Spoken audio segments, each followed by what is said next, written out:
After personally encountering the Iphlpapi Dll problem and finding solutions, I've gathered effective ways to resolve this frustrating issue, which I will now share. This video will show you how to fix Iphlpapi Dll missing or corrupt system error on Windows, ensuring your system runs smoothly again. First, we use built-in Windows tools like System File Checker and DISM. These commands fix deep system problems by scanning for damaged files, including vital DLLs, and replacing them with good copies. This ensures Windows health. Next, sometimes the file exists, but Windows doesn't recognize it.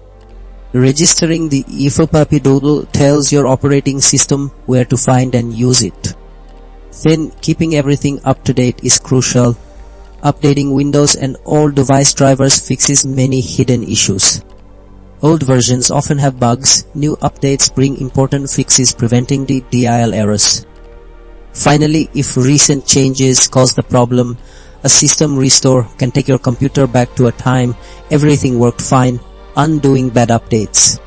Or reinstalling the program using the Iphlpapi Dll puts a fresh, working copy back, solving the issue.